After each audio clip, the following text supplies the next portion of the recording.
father-in-law threw my inheritance documents in the fire right in front of me. I watched 12 years of my mother's savings turn to ash in a fireplace, while my husband stood there and said nothing. That's the moment I finally understood what kind of family I had married into. If you enjoy stories like this, stick around and hit subscribe because this one gets worse before it gets so much better. My name is Rachel. I'm 34 years old, and for most of my adult life, I believed that love meant tolerating things I shouldn't have.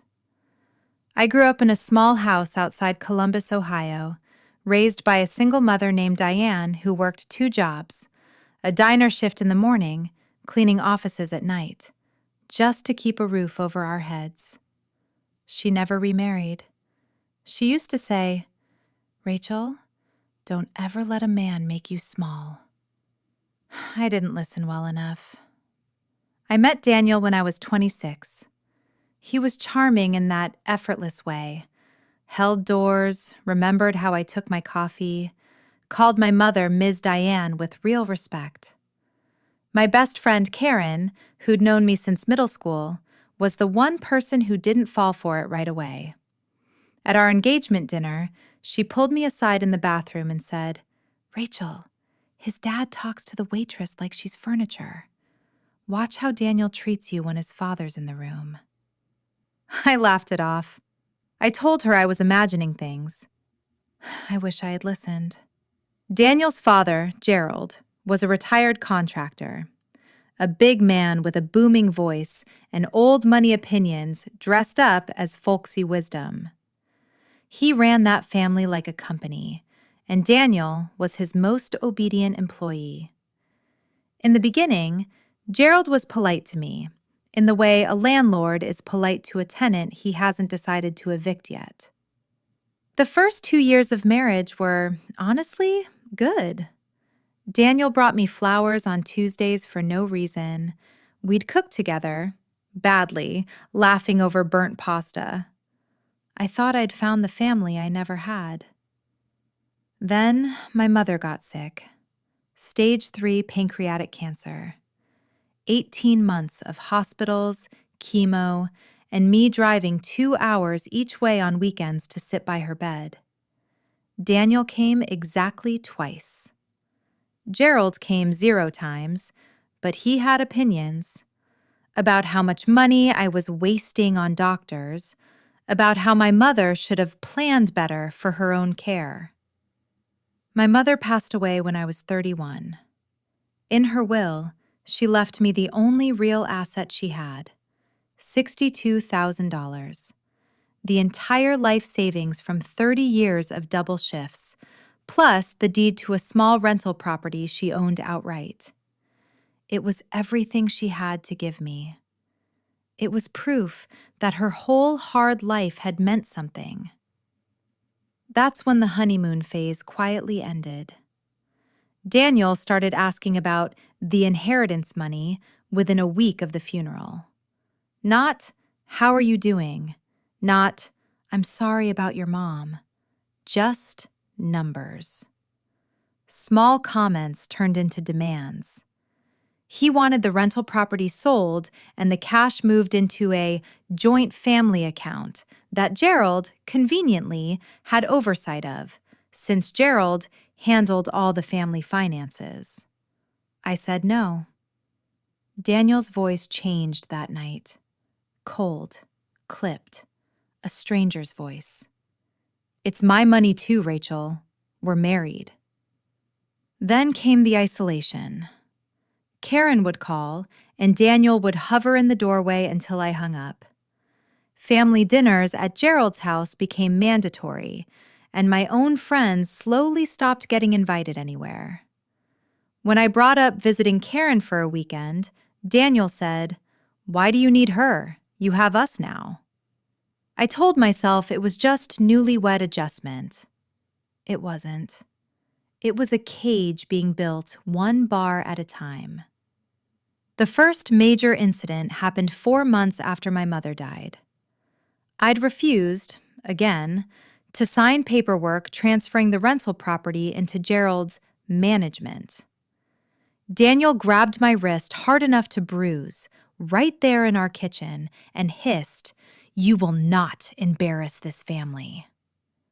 I stood there frozen, staring at the fingerprints already blooming purple on my skin. The next morning, there were flowers on the counter. An apology.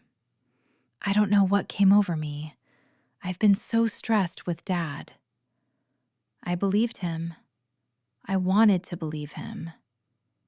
The calm lasted 3 weeks that time, then 2, then 8 days. Each apology got shorter, colder, more rehearsed, like he was reading lines he was bored of saying. The next incident was humiliation, not violence. At Gerald's 60th birthday party, in front of 30 relatives, Gerald raised his glass and said, "To family, and to making sure certain people remember whose name is on the deed to this family's future." Everyone laughed. I sat there in a green dress my mother had helped me pick out years earlier, smiling through tears I refused to let fall in front of them. The ticking clock arrived on a Thursday in March. Daniel's older sister, Marissa, was coming home from 3 years working overseas, for good.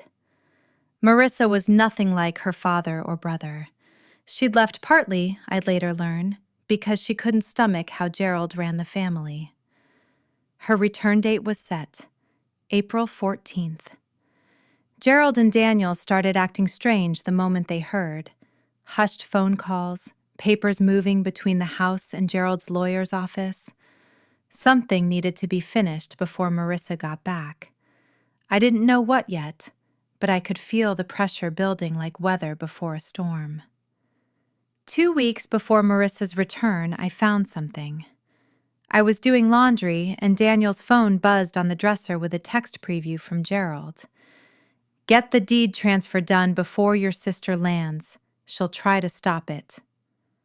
I stood there holding a stranger's shirt, my hands shaking. I called Marissa that night. I didn't even know her that well, but I was desperate.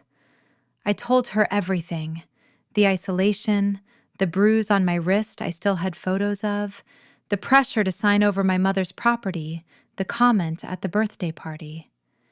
There was a long silence on the line. Then she said, "Rachel, I need you to save everything. Every text, every bank statement, every photo. I'm coming home early." Marissa became the person Karen couldn't be from 3,000 miles away. Someone inside the family with the standing to actually fight it. She flew back 9 days early, quietly, without telling her father or brother. The final, worst incident happened the night before she arrived. Daniel came home smelling like whiskey, slurring, and shoved a stack of papers at me. A full transfer of my mother's rental property and remaining savings into a trust managed by Gerald. "Sign it tonight," he said, "or you're done in this family." When I refused, he swept my mother's photo off the side table. The glass frame shattered on the hardwood. I remember the sound more than anything, that small, final crack, like something inside me breaking open instead of down. Marissa arrived the next afternoon. I met her at a coffee shop 2 towns over, away from anyone who might see us, and handed her a folder. Bank statements showing money quietly siphoned from a business account Gerald controlled, texts about the deed transfer, photos of my bruised wrist, a recording I'd made on my phone during one of Daniel's tirades, hidden in my coat pocket. Marissa's hands trembled as she read through it. "I knew he was controlling," she whispered. "I didn't know it was this bad." That evening, we all sat down at Gerald's house. Gerald, Daniel, Marissa, and me, for what Gerald thought was a normal family dinner to finalize the paperwork. Instead, Marissa laid the folder on the table. Gerald's face went the color of old brick. He stood up so fast his chair scraped the floor, snatched the folder of copied documents — the originals were already safe with a lawyer Marissa had hired that morning — and threw them straight into the fireplace behind him. I watched the pages curl and blacken, my mother's name disappearing into orange light. "That settles it then," he said, like he'd won something. He hadn't.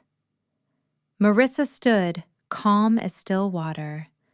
"Those were copies, Dad.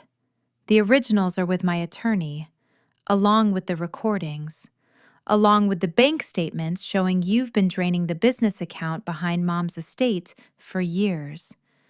Rachel's mother's money is safe, and so is the truth." Daniel's face drained white. Gerald's booming voice finally, for the first time in my life, had nothing to say. What followed over the next 6 months was the justice I never thought I'd get to see. Gerald was investigated for financial misconduct tied to the family construction business. He lost his position on the company board and faced a civil suit from his own partners over the missing funds, nearly $300,000 unaccounted for. The rental property and every dollar of my mother's savings stayed legally mine, protected by the very lawyer Marissa had hired in secret. I filed for divorce from Daniel 2 weeks after that dinner. The bruise photos and the recording made the restraining order easy. He didn't fight it much. Without his father's money and reputation behind him, he had very little fight left in him at all. Marissa and I stayed close. She helped me find a small apartment near a park, the kind of place with morning light in the kitchen, the kind of place my mother would have loved. I used what remained of the inheritance exactly the way my mother intended. I went back to school for nursing, something I'd given up for Daniel years earlier. I graduated 11 months later. I stood at that ceremony in a green dress, and for once, nobody's father raised a glass to